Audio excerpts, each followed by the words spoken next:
Je peux y aller, tu as... Oui, c'est bon, vas-y. Ok, bonjour à tous. Un grand merci de me permettre de vous parler une fois de plus de la plongée. On se focalisera sur l'arrêt cardiaque qui est un petit peu particulier.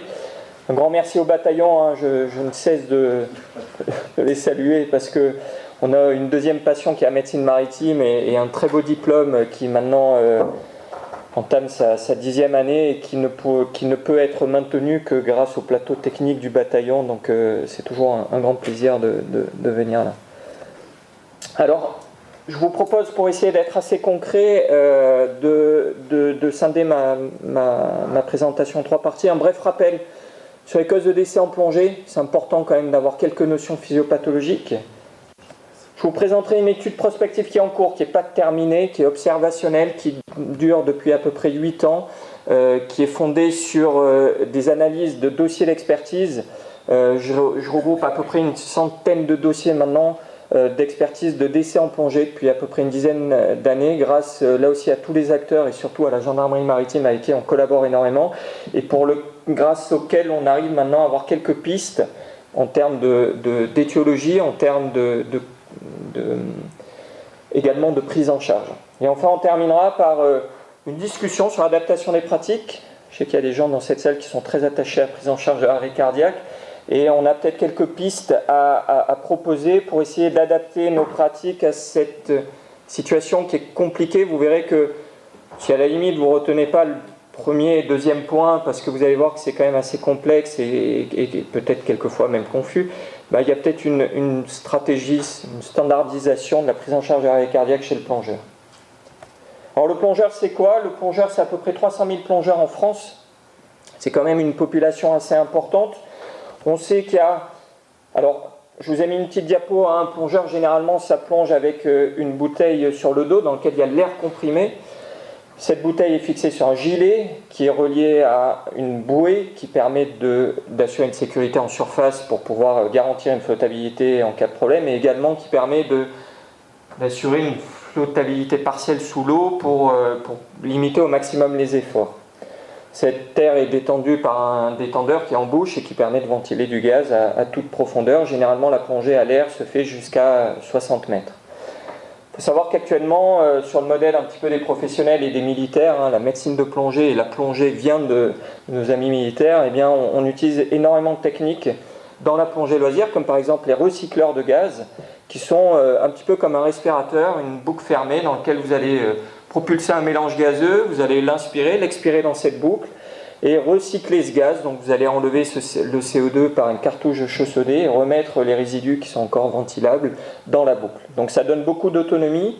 Ça donne également une possibilité de plonger très profond, de plonger en souterrain. Donc ça veut dire que ces gens-là, on va les retrouver un petit peu partout, pas simplement en côtier, mais également en eau intérieure, avec quelquefois des problématiques très spécifiques en termes de prise en charge, mais également des durées de survie qui peuvent être très importantes. J'aborderai pas cette partie-là parce qu'elle est complexe. Il faut savoir que la plongée, ça concerne tout le monde et ça concerne aussi les gens qui sont en eau intérieure et que la plongée spéléo est probablement ce qui se développe le plus en France. En termes d'accidentologie, ça reste à peu près constant. On estime, dans nos centres hyperbares, il y en a à peu près une quinzaine en France. On reçoit chaque année à peu près 300 à 400 accidents de plongée. Bien évidemment, il y en a qui vont dans les services d'urgence, mais généralement, il y a une obligation pour le régulateur de faire appel à un médecin hyperbare lorsqu'il régule son accident, et par conséquent, ça nous permet de screener les graves, et les graves, généralement, vont en centre hyperbare, et on estime à peu près une centaine d'accidents traités sur Marseille, et avec Toulon, on a à peu près 2/3 des accidents au niveau national, donc même si on est sur des tout petits chiffrages, ça nous permet d'avoir une vision assez exhaustive de la problématique française, et on estime qu'un plongeur va faire un accident à peu près toutes les 6 à 10 000 plongées. Donc ça reste quand même assez faible en termes d'accidentologie. On a quand même 5 à 10 décès sur Marseille chaque année, expertisés.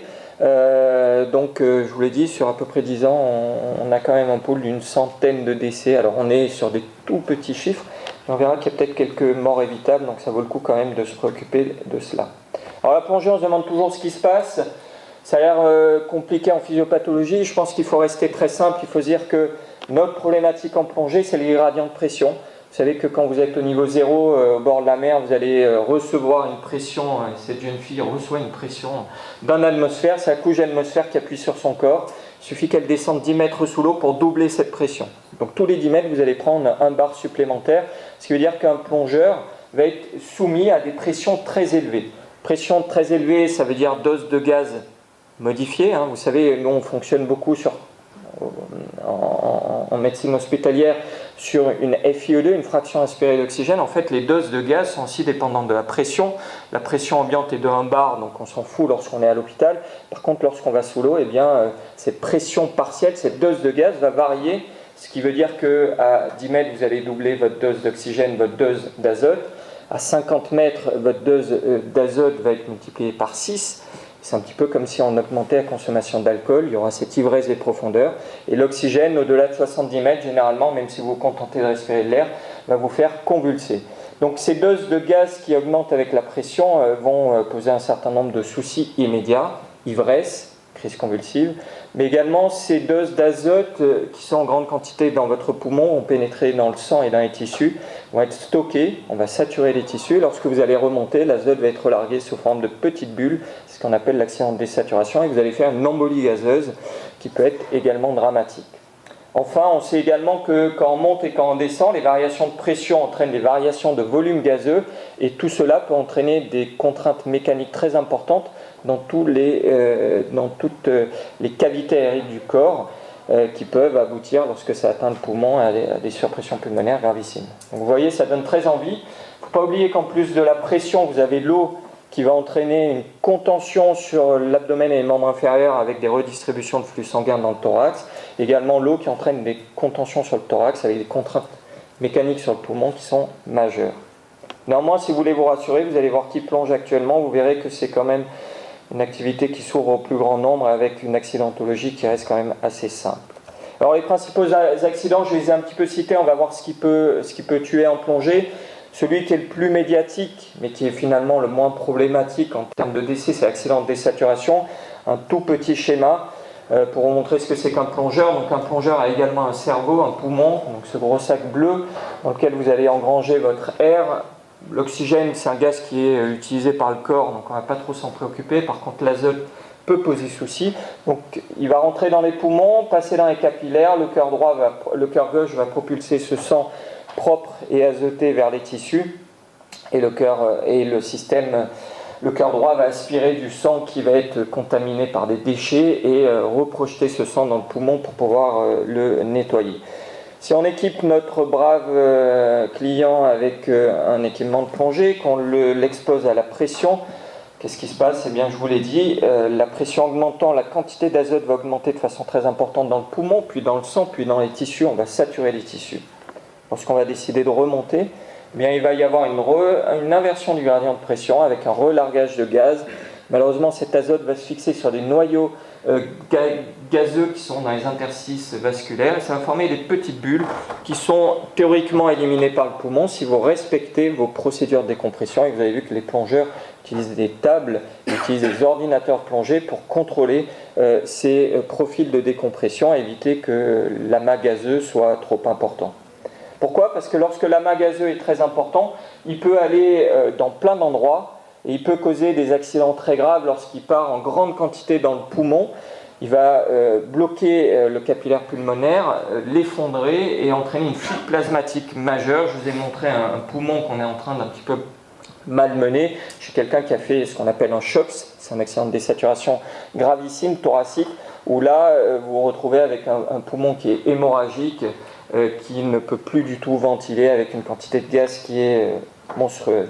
Quelquefois les bulles vont passer le versant artériel, soit en forçant le capillaire, soit en passant par un foramen ovale perméable, et aller directement dans ce qui est le plus simple, c'est-à-dire les vaisseaux cérébraux, ce qui peut entraîner une crise convulsive, une hémiplégie, et quelquefois même on peut retrouver ce gaz au niveau des artères vertébrale et donc ça va entraîner une tétraplégie qui va poser un certain nombre de soucis lorsqu'il faut gérer sa flottabilité dans l'eau. En réalité, vous verrez que ces choses-là nous viennent à l'esprit, mais il faut quand même une quantité de gaz majeure et qu'actuellement l'encadrement, les techniques, le matériel fait que l'accident de désaturation gravissime reste rarissime. De plus, la plupart du temps, ces mécanismes mettent un certain nombre un délai pour se manifester, ce qui veut dire que généralement les gens sont sortis de l'eau lorsque les accidents apparaissent. Donc l'accident de désaturation reste assez peu fréquent dans les causes de décès de plongeurs actuellement. Autre cause qui peut venir à l'esprit également chez le plongeur, c'est le barotraumatisme. Je vous l'ai dit, je vous ai dit que lorsque l'on remontait, la pression chutait, donc les volumes gazeux augmentaient. Ce qui veut dire, on le comprend bien, si vous vous retrouvez avec un plongeur qui bloque son expiration pour un défaut de matériel ou par un défaut de technique, eh bien il va y avoir une dilatation des gaz qui peut être majeure dans les derniers mètres et entraîner ce qu'on appelle un pneumothorax. Ce pneumothorax va surtout poser souci parce que lorsque vous avez constitué votre cavité aérique dans la plèvre, eh bien ce pneumothorax va devenir très rapidement compressif. D'accord ? Ce n'est pas le défaut de ventilation lié à l'effondrement de votre poumon, c'est surtout le mécanisme compressif. Ce sont des pneumothorax purement aériques, mais qui peuvent être très très rapidement problématiques et qu'il va falloir être en capacité de gérer très précocement. C'est ce qu'on craint le plus en plongée. On verra qu'en réalité, cette physiopathologie est quand même assez exceptionnelle. Par contre, dans les contextes de barotraumatisme, ce que l'on voit beaucoup plus souvent, c'est une effraction de la membrane alvéolo-capillaire sans pneumothorax associé, mais avec directement une embolie gazeuse cérébrale. Et l'embolie gazeuse cérébrale est souvent massive avec un arrêt cardiaque précoce. Généralement, il y a un contexte qui va vous aider, c'est des exercices que l'on fait de moins en moins dans la plongée professionnelle, que l'on fait encore un petit peu en plongée militaire, que l'on fait malheureusement encore en plongée loisir, qui consiste à faire une remontée sans embout. J'enlève l'embout et je remonte, théoriquement en expirant progressivement le gaz, mais malheureusement on sait que par des phénomènes de trapping ou par des phénomènes de défaut d'expiration, on peut avoir des surpressions pulmonaires gravissimes. Vous en avez malheureusement pris en charge sur Marseille récemment et ça se termine toujours mal. Par contre, il y a une chose sur laquelle on a un petit peu plus de mal à avoir un contrôle, c'est la panique sous l'eau. Cette panique, malheureusement, entraîne quelquefois une remontée très rapide, et y compris avec des tendeurs en bouche, vous pouvez avoir une lésion grave du poumon et avec un décès en surface. Ce qu'il faut savoir, c'est que les gradients de pression les plus importants sont dans les 10 premiers mètres et que par conséquent, cet accident-là peut se passer lors d'un baptême dans 6 mètres de profondeur. Donc ça peut très bien se passer dans une piscine si vous avez ventilé du gaz avec un détendeur. Ça peut très bien se passer en mer sur des faibles profondeurs avec des accidents gravissimes. D'accord ? Donc plongée profonde n'est pas automatiquement synonyme de plongée dangereuse. Par contre, plongée peu profonde, c'est probablement là où on trouvera le plus d'accidents graves. Donc on a vu accident de désaturation peu probable, même si c'est ce qui nous vient à la tête en premier. Deuxième contexte, barotraumatisme, décollement du poumon, certes, oui, possible, mais en fait, embolie gazeuse, probablement plus fréquente avec un état immédiat, c'est mécanique, le gaz part, et de suite, on a l'effet. Troisième accident, beaucoup moins connu, on verra que c'est probablement là qu'il faut axer toute notre stratégie thérapeutique, c'est ce qu'on appelle l'œdème pulmonaire d'immersion. L'œdème pulmonaire d'immersion, je vous l'ai dit, lorsqu'on immerge quelqu'un dans l'eau, on a une contention des tissus mous, un petit peu comme si on mettait un pantalon anti-jet ou anti-choc. Cette contention, en fait, entraîne une redistribution des volumes sanguins, quasiment 2 millilitres qui partent dans le thorax. Le cœur se met en surcharge.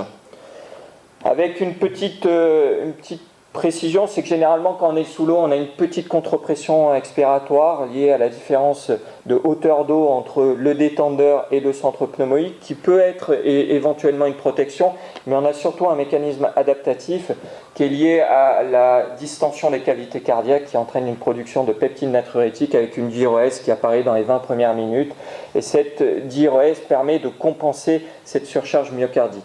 Ça, c'est quand vous avez affaire à des gens qui ont un minimum de conditions physiques pour pouvoir encaisser cette surcharge cardiaque pendant plusieurs dizaines de minutes.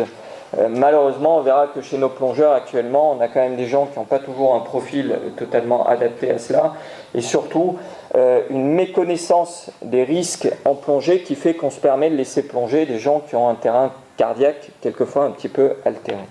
Ce qui veut dire que si vous avez un terrain cardiaque, si vous êtes sédentaire, si vous êtes soumis à des contraintes environnementales majeures, eh bien cette surcharge myocardique va pouvoir, malheureusement dans les premières dizaines de minutes, entraîner une effraction avec une fuite plasmatique, une dyspnée, une toux, une hémoptysie, qui va généralement, lorsqu'elle apparaît sous l'eau, entraîner un changement de position. Et oui, on sait, on se met souvent en position, on va se verticaliser lorsqu'on a du mal à respirer sur Terre.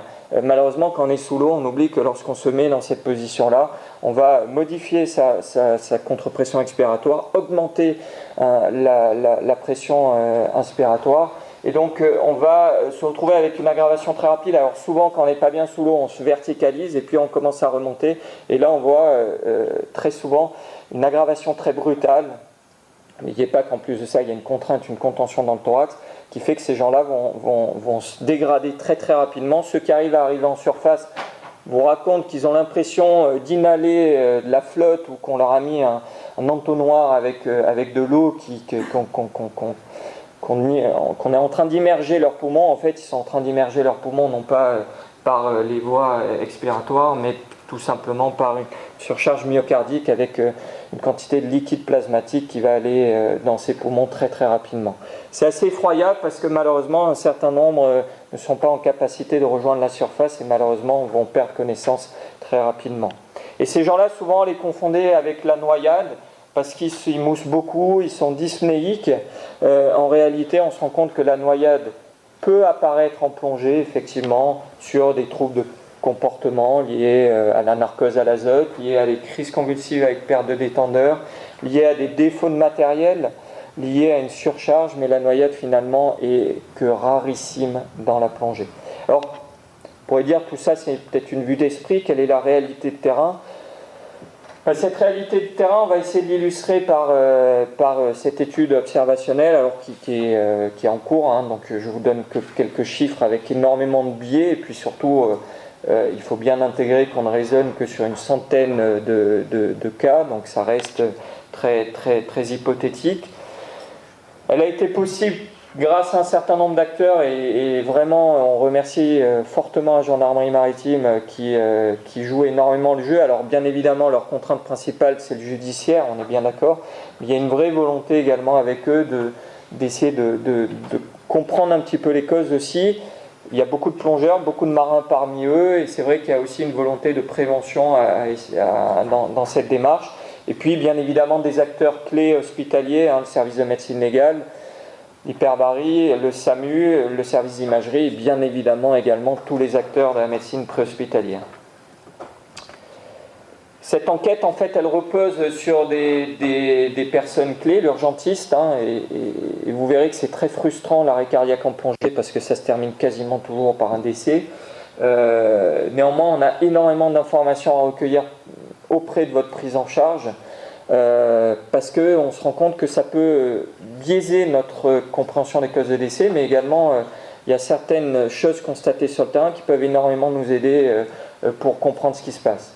Vous verrez également que quelquefois on va faire appel à vous pour faire un scanner précoce et on va vous demander de ramener le corps à terre et ça va un petit peu vous énerver parce que vous allez vous dire mais il est décédé, c'est plus mon boulot. Et vous verrez que l'importance d'un scanner précoce va être essentielle. Et puis après, bien évidemment, le légiste, l'hyperbariste et l'expert technique vont affiner un petit peu tout ça, ce qui nous permet au bout de quelques mois d'avoir un dossier complet qui nous donnera une orientation diagnostique et également qui nous permettra peut-être d'évaluer aussi le contexte de prise en charge. Qu'est-ce qu'on retient de tout ça ? Le plongeur qui fait l'arrêt cardiaque, c'est généralement un homme. Alors il faut quand même savoir que la plongée est quand même assez masculinisée, donc on sait qu'il y a à peu près 60 à 70% d'hommes qui plongent. Donc est-ce que c'est un facteur de risque d'être un homme en plongée ? Je ne sais pas. En tout cas, il a une cinquantaine d'années. Dans un cas sur deux, il a des antécédents cardiovasculaires, principalement de l'hypertension artérielle. Un certain nombre sont également coronariens. C'est du plongeur loisir en priorité, plutôt expérimenté, 150 plongées derrière lui. Lorsqu'on regarde un petit peu les niveaux, je ne vais pas rentrer dans le détail, mais ce qu'on sait, c'est que dans un cas sur deux, c'est du plongeur confirmé ou c'est de l'encadrant, voire du professionnel. Donc les gens qui font de l'accident grave actuellement, ce n'est pas des plongeurs débutants par défaut technique, c'est souvent des gens qui ont une certaine expérience qui malheureusement présentent un arrêt. C'est du circuit ouvert à l'air la plupart du temps. Un cas sur 5, c'est au cours d'une formation. Et on se rend compte que ça apparaît généralement sur des plongées dans une trentaine, quarantaine de mètres. Ce qui nous intéresse particulièrement, c'est l'apparition des signes à 20 minutes, et ça colle assez bien avec le mécanisme cardiaque. Je vous ai parlé du peptide. On sait que nos accidents vivants arrivent généralement entre 30 à 40 minutes de plongée. Là, pour l'arrêt, on est plutôt dans une vingtaine de minutes, et on a vraiment l'impression que chez ces gens-là, malheureusement, l'adaptation n'a pas le temps de se mettre en place, et les choses vont apparaître très rapidement. De l'eau froide, on le sait, que ce soit notamment sur le versant cardiaque, le froid a un impact non négligeable. Quels sont les premiers signes? Les premiers signes apparaissent sous l'eau, dans 70% des cas, et ça c'est très problématique, parce que vous allez voir qu'en fait, vous allez avoir un phénomène initial qui va après entraîner une perte de connaissance éventuellement, et après un certain nombre de complications vont apparaître, parce que perdre connaissance sous l'eau, c'est quand même beaucoup plus compliqué à gérer que perdre connaissance sur Terre. La plupart du temps, les premiers signes apparaissent à proximité de la surface, à une quinzaine de mètres, et c'est lors de la remontée que ces premiers signes apparaissent. Quels sont le type de premiers signes? Très souvent une perte de connaissance brutale, quelquefois un malaise, et puis en troisième intention, une dyspnée. Donc avec ça, vous pouvez voir qu'on commence un petit peu à orienter nos diagnostics. L'alerte est portée assez rapidement dans les 10 premières minutes. N'oubliez pas que le plongeur doit sortir de l'eau, regagner son bateau, éventuellement déclencher une alerte, donc ça peut choquer sur Terre, mais en mer finalement c'est pas si mal. On peut avoir des extrêmes jusqu'à 40 minutes. L'alerte, elle est portée le plus souvent en mer, les gens sont souvent un petit peu loin de la côte, et on verra par contre ce qui est positif, c'est que l'alerte est portée au niveau du cross quasiment dans 90% des cas. Alors, on pourrait se dire pourquoi le cross? En mer c'est le cross, il n'y a pas de docteur certes, mais on a quand même un SAMU de coordination qui est là pour ça. Et de toute façon, vous savez que le vrai souci en mer, ça va être l'extraction, la projection et la coordination des moyens, et donc le cross reste essentiel. Et c'est une bonne nouvelle de voir que maintenant les gens ont le réflexe de faire appel à eux. Le délai d'intervention, l'entourage a du matériel à bord, on se rend compte qu'ils mettent en place une RCP généralement de qualité dans la première minute, avec quelquefois des extrêmes jusqu'à 10 minutes, et puis Stéphane a eu l'expérience récemment. C'est la première fois qu'on avait vu ça, ils ont sorti le type, pour eux il était mort, ils l'ont posé dans le bateau, ils ont appelé les secours, ils attendaient à côté du type que les secours arrivent, n'ayant entrepris aucune réanimation. Ça reste exceptionnel, et les gens, les clubs sont très très bien formés à cela. Heureusement, parce que malheureusement les premiers secours vont mettre à peu près 20 à 30 minutes, premiers secours non médicalisés, pour être sur place. Comprenez bien que le pronostic va être fortement altéré, avec quelquefois des délais très courts lorsque les gens sont déjà en mer, et on a la chance sur Marseille d'avoir des vecteurs qui sont souvent en entraînement ou souvent en intervention, donc on peut avoir des délais très courts, mais en moyenne c'est 20 à 30 minutes, et une équipe médicale en moyenne c'est 40 minutes. Donc il va falloir réfléchir avec ça. Est-ce que ça vaut le coup de projeter plus rapidement des moyens sur site? Comment faire, et puis si on n'est pas en capacité de projeter les moyens sur site rapidement, il y a peut-être une extraction à faire rapidement pour aller à la terre et avoir des équipes terrestres plus précocement. Le vecteur de projection de l'équipe médicale, généralement, c'est l'hélico. En plongée, vous verrez qu'en accidentologie, chez du vivant, la plupart du temps, on a banni l'hélicoptère parce qu'on s'est rendu compte que ça faisait perdre beaucoup de temps pour un bénéfice médical très limité. Sur l'arrêt cardiaque, il est clair que c'est un des moyens princeps pour une projection d'équipe médicale. On oublie un peu le vecteur nautique malheureusement, et on sait que sur Marseille on y est très attaché parce que c'est un moyen qui peut permettre de projeter très rapidement, ou au moins de venir en relais du vecteur héliporté, et c'est probablement un axe de réflexion. La prise en charge, donc je vous ai dit la RCP de base elle est bien faite. Lorsque l'équipe médicale arrive, généralement, alors la vraie problématique c'est qu'il y a pas d'obligation, enfin problématique entre guillemets quand on voit le peu d'événements, mais il n'y a pas d'obligation à avoir un défibrillateur sur un bateau de plongée, donc ce qui veut dire que le choc électrique sera souvent fait tardivement. Lorsqu'il est fait, il est fait alors indiqué ou fait un peu en dernière chance, il est fait à peu près dans un cas sur 10.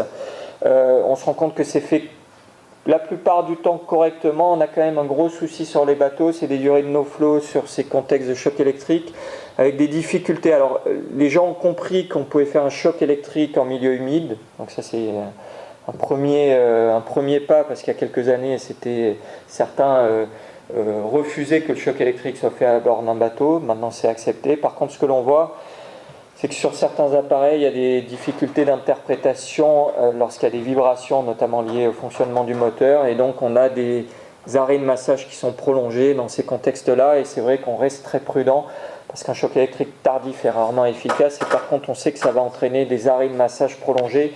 Donc, ça nous pose un certain nombre de soucis. Il y a une réflexion à faire autour de ce choc. La deuxième chose que l'on voit lorsque le médecin arrive, c'est des exsufflations et des drainages thoraciques qui sont faits à juste titre, parce que c'est compliqué, parce que dans notre tête, il y a toujours cette problématique de la surpression pulmonaire. C'est quelquefois un geste de dernier recours parce qu'on a une RCP qui n'a pas été efficace. En réalité, sur nos 85 décès en plongée, on n'a jamais vu de pneumothorax compressif cause du décès. Par contre, on voit des petits décollements liés ou des lésions intrapulmonaires liées à des drainages ou des exsufflations par excès. Alors, quand je dis par excès, je mets 3 guillemets. Dans le doute, il faut effectivement pas se poser de questions et faire une exsufflation si on a un moindre doute. Néanmoins, il faut se rassurer. Quelquefois, on veut à tout prix projeter très rapidement des effectifs sur site pour se dire si c'est un pneumocompressif, il y a un geste de sauvetage à faire précocement. En réalité, on se rend compte que le barotraumatisme, il est délétère par la lésion cérébrale, rarement par le contexte de pneumothorax compressif, et que ce geste-là, il n'est probablement pas indiqué ou indispensable dans la plupart des cas. Je reviendrai à la fin juste pour dire un mot sur ça. Il faut, encore une fois, pas se sentir en faute si on a fait une exsufflation. L'auscultation sur un bateau est quasiment impossible, et que dans le doute, il faut mieux faire une exsufflation par excès que par défaut. D'accord ? Donc que mon message ne soit pas mal interprété. Cette médicalisation, elle permet quelquefois une reprise d'activité, mais vraiment très transitoire, dans un cas sur 10, qui généralement aboutit très vite à un arrêt sur site. Néanmoins, il y a quand même dans 50% des cas un transfert à terre pour améliorer la prise en charge de la RCP, et puis un transfert vers l'hôpital, soit par reprise d'activité dans 2 cas sur 90, donc c'est pas beaucoup, soit en arrêt cardiaque pour un prélèvement cœur arrêté. Il y a un cas de recompression en arrêt qui s'est passé à l'école de Saint-Mandrier dans un contexte très particulier avec des gens très entraînés, qui reste anecdotique, et on verra que c'est une vraie problématique. Notre arrêt cardiaque, qu'est-ce qu'on en fait si on le ramène à l'hôpital ? J'en terminerai sur la durée de RCP. En moyenne, elle est de 60 minutes, tout confondu, avec des extrêmes jusqu'à 130 minutes. Lorsque l'équipe médicale arrive, généralement, ils font une RCP de 30 minutes, pas plus. Enfin si, on peut avoir des extrêmes lorsqu'ils arrivent plus précocement, mais généralement, au-delà, on s'arrête. Sachez quand même qu'on a affaire à des gens qui sont plutôt jeunes, en bon état de santé, dans de l'eau froide, donc ça vaut peut-être le coup de réanimer ces gens-là de façon prolongée. Sachez surtout que sur un bateau, lorsque l'entourage prend en charge un arrêt cardiaque, c'est une boucherie, et que envoyer une équipe médicale qui va arriver sur site, même si c'est très tardif et souvent très péjoratif, ne pas faire de gestes de réanimation, c'est souvent très très mal vécu par l'entourage. Je ne suis pas trop inquiet sur Marseille parce que les gens ont cette culture-là, et je pense que par respect pour les gens qui ont entrepris cette réa, vous allez poursuivre cette réanimation. Dans certains endroits, on a eu des expériences assez désagréables. Lorsqu'on regarde l'étiologie de ces plongeurs décédés, dans un cas sur 2, c'est de l'accident cardiaque. Et ce qu'on se rend compte, c'est que c'est souvent un œdème pulmonaire qui arrive sur un cœur pathologique. Et donc on est obligé de tenir compte de cette composante cardiaque avec une réflexion sur l'œdème, l'hypoxie, mais également le trouble du rythme. Ensuite, on a les noyades qui sont dans un cas sur 2. Là aussi, un poumon qui va être très altéré. Et puis après, on a les embolies gazeuses d'origine barotraumatique, et puis après tout ce qui est traumatologie. On pourrait se dire, ok, on a ces différentes étiologies, c'est pas très simple sur le terrain de faire la part des choses entre un accident cardiaque et une noyade, qu'est-ce qu'on fait ? Et en plus de ça, on sait très bien qu'il y a un effet domino, c'est-à-dire que la réalité, lorsqu'on regarde un profil de plongée, d'essai en plongée, et sachez que nos plongeurs sont équipés d'un ordinateur plongée, ce qui nous permet de retranscrire le profil. Que sur cet ordinateur de plongée, très souvent, vous avez un capteur de fréquence cardiaque qui nous permet de savoir à quel moment il a fait son trouble du rythme ou son arrêt, et que vous pouvez aussi avoir une gestion du gaz qui vous permet de mesurer la ventilation. Donc vous imaginez un petit peu le nombre de paramètres. Et si on regarde ce malheureux, vous voyez ici, donc, vous avez en ordonnée la profondeur, en abscisse la durée. Il est descendu à une quarantaine de mètres. Il a fait un exercice, on voit, il remonte à deux niveaux pour faire travailler des exercices d'assistance. Il ne se sent pas bien, il est essoufflé. Il va rester sur le fond pendant un certain temps et puis il va perdre connaissance et il va remonter très rapidement sans faire ses paliers vers la surface. En surface, il est retrouvé détendeur hors de la bouche avec une situation très péjorative. Lorsque vous regardez son état, il mousse énormément, détendeur hors de la bouche. Vous pouvez vous dire, bon, c'est potentiellement une noyade. Effectivement, c'est potentiellement une noyade. Mais lorsqu'on regarde, lorsqu'on discute avec l'entourage, on nous dit oui, mais il a perdu connaissance sur le fond et il a perdu son détendeur sur le fond, donc il est remonté rapidement. Donc s'il est remonté rapidement, il y a une dilatation du gaz dans les cavités aériques et dans le poumon, il a potentiellement un pneumothorax compressif. Mais s'il est remonté rapidement sans faire ses paliers, il a également peut-être du gaz au niveau de son cerveau, donc c'est un noyé avec potentiellement un barotraumatisme thoracique, avec une embolie gazeuse massive dans son cerveau. Mais surtout, on vous dit oui, mais sous l'eau, il avait l'air de respirer très rapidement et effectivement, on se rend compte qu'il y avait une dyspnée avec une surconsommation de gaz dès les 10e minutes de plongée, que cette personne-là, en fait, lorsque vous recherchez son dossier médical, vous vous rendez compte que c'était une hypertension artérielle qui avait été masquée, avec probablement une cardiomyopathie hypertrophique sous-jacente. Donc vous avez une succession d'événements pathologiques qui vont aboutir à un décès. Et donc, je pense que si vous n'avez pas suivi ou pas retenu tout ce que je vous ai raconté, il n'y a qu'une chose à retenir chez le plongeur en arrêt cardiaque.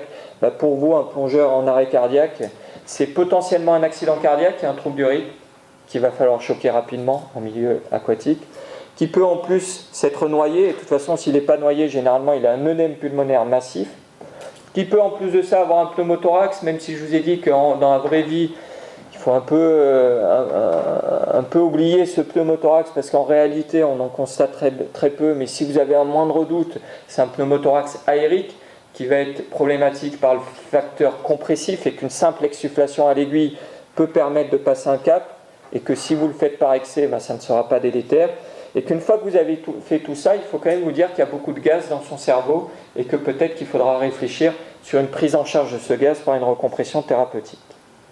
Avec cela, on va aller finalement à ce qui vous intéresse, c'est probablement une adaptation des pratiques. Si on retient ce que je viens de vous dire, ça veut dire quoi ? Si c'est un noyé potentiel, il faut le ventiler, l'insuffler très rapidement. Alors dans l'eau c'est compliqué, éventuellement le bouche à nez, et on verra qu'il y a énormément de spume, qu'il y a des problèmes de flottabilité dans l'eau qui sont complexes. Donc si on ne peut pas insuffler dans l'eau, il faut l'extraire très rapidement sur un bateau. Débuter une RCP, alors là aussi les gens ont souvent du mal, vous avez vu la spume qu'il y avait tout à l'heure au niveau des voies aériennes, il ne faut pas hésiter, il y a du matériel, donc il faut utiliser un bahut et pas se contenter de masser comme on pourrait le faire sur terre chez un adulte, donc on ventile et on masse. On essaye de faire un choc électrique précoce, en tenant compte bien évidemment des particularités du milieu humide, mais de toute façon vous savez que on peut les limiter en isolant simplement du sol ce plongeur et surtout en séchant les deux électrodes. Ne pas oublier de couper le moteur et surtout de donner une instruction, c'est si jamais l'appareil ne donne pas de consigne, ne pas hésiter à reprendre le massage cardiaque très rapidement et oublier ce défibrillateur si jamais il dysfonctionne. Projection de l'équipe par le vecteur héliporté, oui, effectivement c'est un moyen peut-être rapide, mais en réalité on se rend compte que c'est quand même assez lent, une trentaine de minutes, et que là il y a peut-être une réflexion à avoir sur la projection via le vecteur nautique. On a l'expérience de Marseille, on voit que ça se passe pas mal.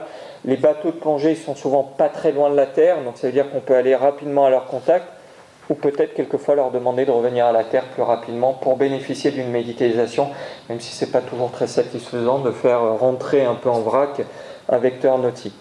Si on projette une équipe médicale sur un bateau, c'est compliqué, y compris pour les médecins, et la plus-value médicale ou paramédicale peut être discutable.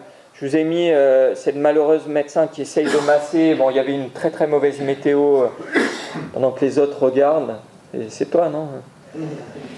Une autre qui essayait d'intuber, là aussi avec un délai qui est souvent assez long, un arrêt du massage qui peut être prolongé. Et enfin, ce dernier qui avait pris l'option d'enlever le mode semi-automatique du défibrillateur et qui essayait de voir tant bien que mal sur son scope ce qui se passait. Et là, il est clair que quelquefois, il faut peut-être un petit peu mettre nos frustrations de côté et passer sur des choses beaucoup plus simples. Il y a peut-être une place pour les tables automassantes, en tout cas dans ce contexte-là, pour faciliter une extraction rapide et pas perdre son temps et avoir quand même un massage de qualité. Peut-être réfléchir sur des alternatives à l'intubation avec des modes ventilatoires qui sont quand même... Alors c'est des estomacs pleins de flotte, pleins de gaz. Ils ont été au bas-vu par l'entourage pendant un certain temps. Néanmoins, il est peut-être plus simple d'aller intuber quelqu'un dans de meilleures conditions. Et enfin, de rester sur des modes semi-automatiques pour vraiment aller à la terre et travailler dans de meilleures conditions. Sur l'exsufflation, c'est une vraie discussion. On l'a également avec la marine, où vous savez que les infirmiers sont autorisés à faire énormément de gestes en situation d'éloignement. Et on se pose un petit peu la question de faire une exsufflation de sauvetage systématique. Alors dans des situations très éloignées, pourquoi pas? Peut-être pas bilatérale, peut-être plutôt droite pour un petit peu décongestionner la veine cave si jamais il y a un pneumo. Dans le doute, je pense qu'il faut le faire. Dans la réalité, on se rend compte que c'est peut-être peu intéressant.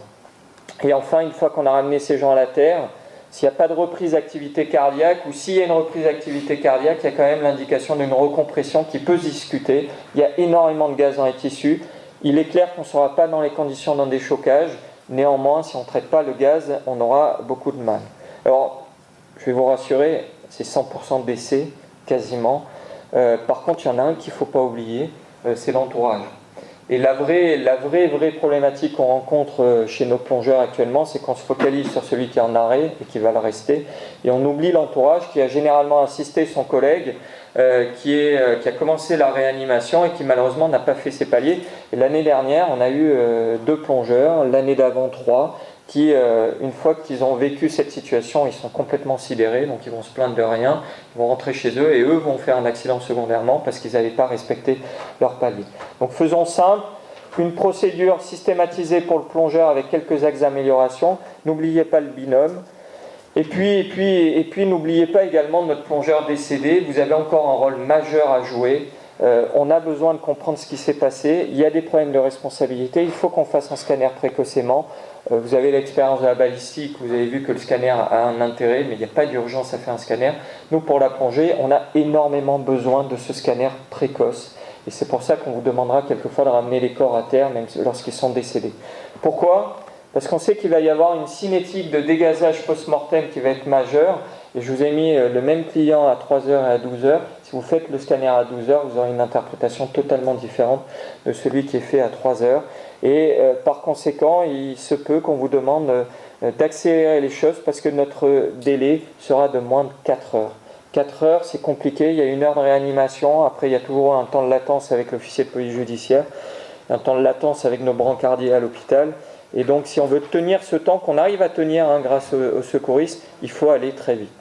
Il y a un cas où il ne faut pas aller trop vite, c'est lorsque le corps est resté un certain nombre d'heures sous l'eau. Et là, dans ce cas-là, vous le laissez au fond, vous ne le remontez pas, ce qui permettra d'améliorer nos relations avec les gendarmes et les officiers de police judiciaire, avec une notion de prompt secours qui est nécessaire à mettre dans la tête de nos secouristes. Prompt secours dans l'eau, c'est 1 heure quand l'eau est à plus de 6 degrés, c'est-à-dire 1 heure sans source de gaz. C'est 2 heures lorsque l'eau est à moins de 6 degrés. C'est-à-dire quelqu'un qui est passé sous la glace, qui est resté moins de 2 heures, on peut le sortir et commencer des gestes de réanimation dans l'attente d'un médecin qui va dire on continue pas. Au-delà, ça n'a strictement aucun intérêt et surtout, ça va impacter sur la compréhension des causes de décès parce que vous comprenez bien qu'une situation observée par un OPJ, un plongeur de la gendarmerie sous l'eau versus celle que vous voyez en surface, c'est les mêmes personnes. On a en termes d'interprétation des causes de décès une interprétation totalement différente lorsqu'on voit ce qui se passe au fond. Et puis on sait également lorsqu'on remonte un corps, malheureusement on va le détériorer. Donc qu'on soit simple. Je m'excuse, il y a beaucoup de messages dans ce topo, mais ce que je veux vous dire, c'est que pour la RCP, il faut être standardisé.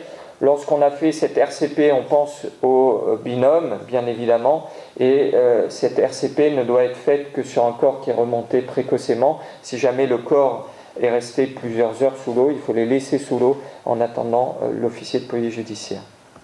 Pour conclure, j'aimerais qu'on retienne quelques points. Le premier, l'ACR en plongée est un accident cardiaque potentiellement noyé, avec un pneumothorax et un dégazage massif.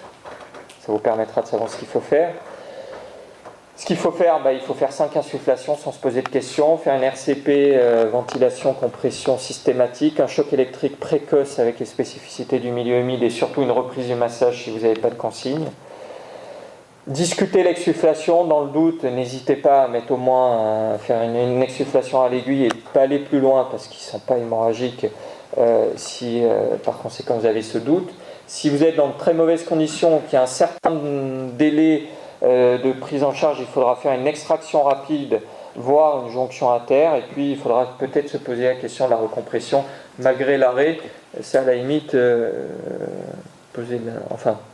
cette stratégie-là risque d'être quand même très complexe après pour nous au niveau des caissons hyperbas, mais il faut au moins discuter ça, et surtout s'il y a une reprise d'activité. N'oubliez pas le binôme. Lui, il doit être extrait rapidement, mis sous oxygène et recomprimé à des fins préventives. Et en cas de décès, prononcer l'obstacle médico-légal le plus tôt possible, alerter l'officier de police judiciaire le plus tôt possible pour nous permettre de faire un scanner post-mortem à une condition, c'est que, bien évidemment, on reste dans une notion de prompt secours. Je terminerai par une dernière image et encore un clin d'œil à l'armée, parce que moi, je vous parle toujours de plongée dans un côté assez péjoratif. Il faut savoir que la plongée a des vertus énormes en termes de gestion du stress au travail, en termes d'amélioration des capacités à gérer l'imprévu. Donc ça, c'est quand même des valeurs qui peuvent être essentielles dans nos professions. Et surtout, on est en train de finaliser un protocole de recherche qui va débuter la semaine prochaine aux Antilles, en partenariat avec l'Institut de recherche biomédicale des armées, mais également un certain nombre d'acteurs militaires, qui va consister à tester des techniques de plongée avec sophrologie sous l'eau chez les gens qui ont été soumis aux attentats, et en particulier les gens qui étaient au Bataclan. Donc c'est une grosse étude qui là aussi ne peut être mise en place que grâce à la collaboration de l'armée, et qui va tenter de comparer cette population-là à une population de victimes également exposées à un stress intense, et qui eux vont faire un multisport pour voir si on peut vraiment démontrer ses vertus, avec peut-être dans un troisième temps un intérêt pour du reconditionnement de nos personnels qui ont été exposés à des stress intenses. Voilà, je suis trop bavard, je m'excuse, c'est des sujets qui sont passionnants et je vous remercie pour votre attention.